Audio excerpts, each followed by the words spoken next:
Thanks so much, Angela. In just a few months from now, Indiana will officially have a new governor sworn in. But Indiana's current governor, Eric Holcomb, says he plans to work right up until the end. Part of that work has him in the Middle East this week. Our State House reporter Emily Longnecker got a chance to speak with him while he's now working overseas. When Indiana Governor Eric Holcomb leaves office in January, he's got a few things to pass on to Indiana's next governor, Mike Braun. I will say, here's a conversation or here's a deal that's in the pipeline. Here's where we are. And over that next, first quarter, I hope to hand him a number of deals on a silver platter. Holcomb says he's working on some of those potential deals right now in the Middle East. It's part of his last economic development trip overseas, with stops in Saudi Arabia and Kuwait.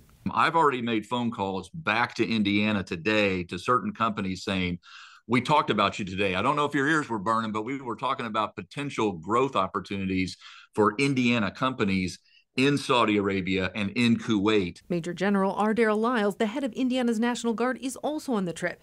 He and Holcomb have spent time with Indiana soldiers who deployed to Kuwait in late September. Holcomb said they were able to do a little celebrating with the troops while there. I want to share with you first. This is a front page of the Stars and Stripes, and it talks about the toast of the gridiron, achieving the unthinkable, the 10-0 Indiana Hoosiers. Members of the Indiana Economic Development Corporation are also on the trip, where Governor Holcomb plans to host a roundtable with local businesses whose work involves advanced manufacturing, life sciences, and defense.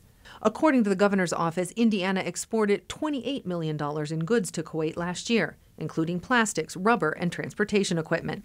Holcomb said his one regret was that he hadn't made this kind of trip to the region sooner. Good people want to do business with good people. And so, like I said, the bare minimum is showing up. His work right now, all part of what Governor Holcomb plans to leave behind for the next man in the governor's seat. I will hand him over the playbook, so to speak, before he is sworn in on the 13th of January. I've said before, I'm going to be working to the last hour of the last day. Emily Longnecker, 13 News. And the 600 Indiana National Guard troops in Kuwait are part of Operation Spartan Shield.